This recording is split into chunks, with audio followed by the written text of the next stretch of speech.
Got that video slurping. Got that audio burping. Hey everyone, Van here from Getting Cheezy with Van and Jeezy. Say what up, Jeezy. What up? We're back after a mini, a small hiatus. Hiatus was nice. It was a little hiatus. Let's call it a honeymoon. Honeymoon? We were No, just we're far past the honeymooning stage of this shit. I tell you that.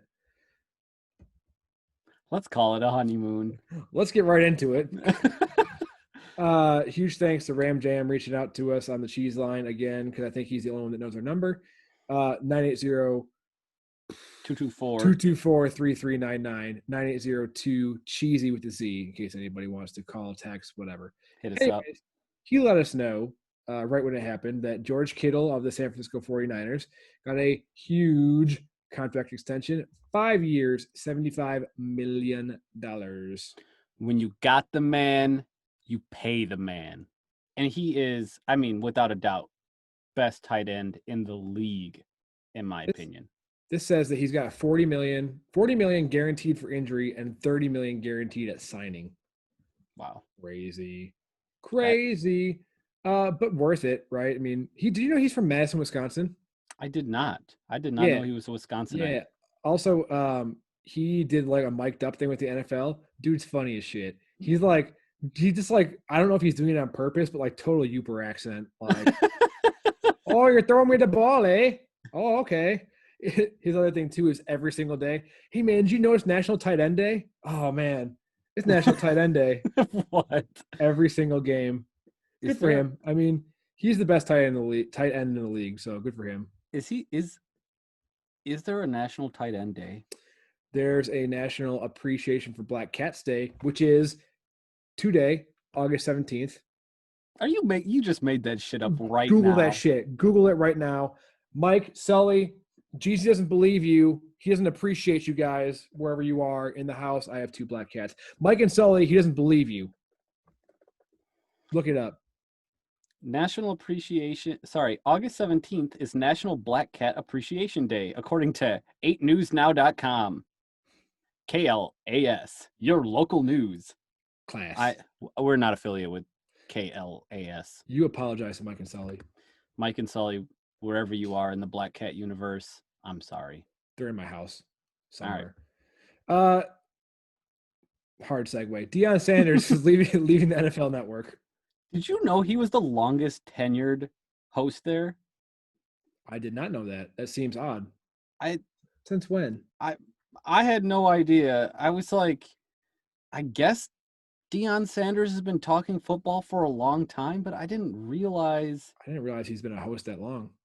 Yeah, it says, quote from Pro Football Talk. Mm-hmm. Sanders was one of the longest. Oh, maybe not the longest. Sorry. One of the longest. Fuck. I can't read. It's not your strong suit. Was one of the longest tenured commentators at NFL Network. I wonder if he'll do something else. I can't see him stepping away from football. One other note from here. One other quote. He has said he aspires to go into coaching and even claimed he will be a college football head coach in 2021. Now, my question is that going to be a D1 school? Does Deion Sanders jump straight into head football coach at a D1 school? Probably not. Maybe. I mean, he could also go play baseball if he wanted to. He was an excellent baseball player. You mean be a baseball coach? Or play baseball. How old is... Doesn't matter. Baseball's not that physical of a sport. It's really not. I mean... When you got fat-ass dudes throwing the ball, that's like the hardest. And that's like the hardest. That is the hardest position. Deion Sanders... Sumo wrestlers throwing the ball. Deion Sanders is 53 years old. He can play baseball. He can play baseball. No. Yeah. No. Well, no. 2021, speaking of, what happens with the draft if college football doesn't happen? We talked about a lot of the Power 5 conferences. I know the Big 10, Big 12, or maybe, I don't know.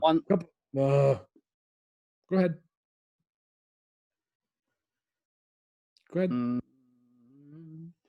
The oldest MLB player for 2019 opening day was Fernando Rodney at 42 years and 10 days old. Okay. You're not gonna change my mind. He could still play. It's just baseball. Sorry, go back to the real news at hand. There's not really any real news. NFL. Sorry. A lot of college football conferences are opting out this year. I know the Badgers, the Big Ten, opted out. I think they're officially delaying to the second half of the school year. If it happens, right. They're talking happens. about maybe playing in spring. So this article here from CBS Sports is specifically talking about what happens if they do delay to a spring season for the draft and things like that. And I know I had read somewhere that the latest the draft can happen per the CBA is June 2nd. So what happens if you start playing football in like April? I mean, you mean college ball? Yeah. Yeah, that's crazy. That would be crazy. I mean, then you talk about making an exemption for the draft, push the draft back. But then how do those players get done playing, get up to speed for pro football, and then play in a season right away? I don't know. It's crazy. I mean, obviously, a lot of these players are going to be counting on their junior year. If this is their final year, whatever their second, their penultimate year was, they're going to have to rely on that body of proof, in my opinion. You can say the same for high school seniors and juniors too. Kids that were going to make the leap and hopefully show us. I mean, coronavirus has basically fucked us all. I mean, every one of us. What more do you have to say? Yeah, it'll be interesting to see what comes out of this season. But thanks for listening. That's what's new this week, and we'll catch you next time. Bye.